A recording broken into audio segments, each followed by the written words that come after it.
Fala gente, tudo bem com vocês? Eu sou Eduardo Airosa e hoje nós vamos conversar um pouco sobre o que você precisa saber sobre os estudos de clima para se preparar bem para a prova do Enem. Essa temática ela é bastante importante porque ela é muito recorrente aí no Enem nos últimos anos. Ela entra no nosso top 5 de assuntos mais cobrados nessa prova.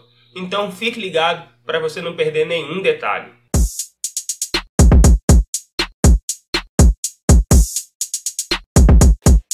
Então, pessoal, o clima é um assunto bastante recorrente aí na prova do Enem nos últimos anos e, por isso, diversas vezes a gente pode se deparar com alguma questão um pouquinho mais complexa acerca dessa temática. Então, para a gente evitar alguma surpresa na hora da prova, preste bastante atenção nesses pontos aqui que são bastante importantes para a gente entender. Primeiro, o que é o clima? O clima ele pode ser definido como a sucessão habitual dos tipos de tempo, ou seja, ele é dado, medido, aferido a partir da observação dos diferentes tipos de tempo que ocorrem por um determinado período. O clima, porém, ele não é algo que simplesmente acontece. Ele é produzido a partir da combinação de diversos fatores climáticos, que são características que influenciam diretamente o tipo climático de determinada localidade. Um desses fatores é a altitude. A altitude influencia, sobretudo, a partir da pressão atmosférica. Sabe-se que a pressão do ar ela é responsável pelo aumento das temperaturas. Então, quanto maior a pressão, mais quente. E quanto menor a pressão, mais frio. É por isso que as regiões que são mais próximas ao nível do mar, aquelas regiões em que a altitude é menor, a temperatura tende a ser mais quente. E nas regiões em que a altitude é maior, as regiões que estão mais distantes do nível do mar, a temperatura é mais fria. Outro fator que influencia diretamente na condição climática de uma determinada região são os efeitos das correntes marítimas e das massas de ar. As correntes marítimas elas nada mais são do que massas de água que se deslocam por oceanos e mares por rumos distintos. Essas correntes elas são influenciadas principalmente por dois elementos. O primeiro são a atuação dos ventos e o segundo pelo movimento de rotação da Terra, que faz com que essas correntes no hemisfério norte e no hemisfério sul corram para direções distintas.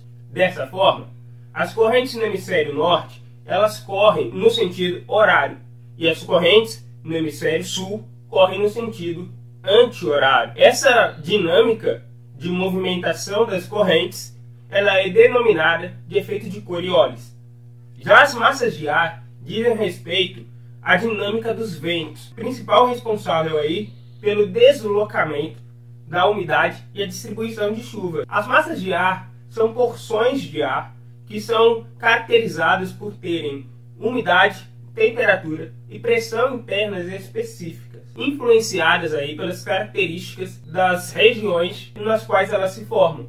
Dessa forma, podemos identificar três tipos de massas de ar: as equatoriais, tropicais e polares. Além disso, se diferenciam também em continentais, se são formadas sobre continentes, e oceânicas, quando são formadas sobre os oceanos. É importante entender e ressaltar também a dinâmica de movimentação dessas massas de ar. Esse movimento sempre vai ocorrer das regiões de alta pressão para as regiões de baixa pressão. Outro fator climático que devemos prestar bastante atenção na hora de se preparar para a prova do Enem é a maritimidade e a continentalidade. Esses fatores dizem respeito principalmente à quantidade de calor que fica retida na superfície. A continentalidade é observada pelo afastamento de determinada área em relação a oceanos e mares.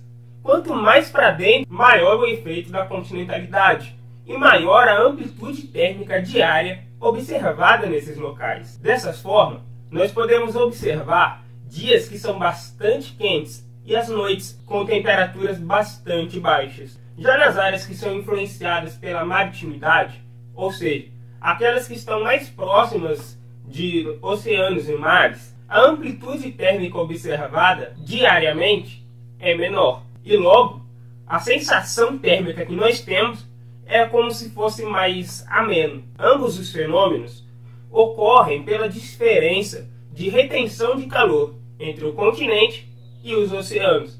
de modo que os oceanos eles demoram mais para aquecer durante o dia. Por outro lado, a água também tem maior capacidade de retenção de calor, o que significa dizer que toda aquela energia, todo aquele calor retido durante o dia, ele demora mais para ser dispersado durante a noite. Por isso, a amplitude térmica observada nas regiões influenciadas pela maritimidade são menores. A gente viu que pressão, temperatura e umidade são elementos importantes para podermos entender e caracterizar os diferentes tipos climáticos existentes. Por isso, damos o nome de elementos climáticos, que são indicadores do clima e mostram um tipo de clima que atua sobre determinada região. Agora, se esse conteúdo te ajudou a organizar os seus estudos, eu vou te convidar a curtir esse vídeo e a se inscrever no canal.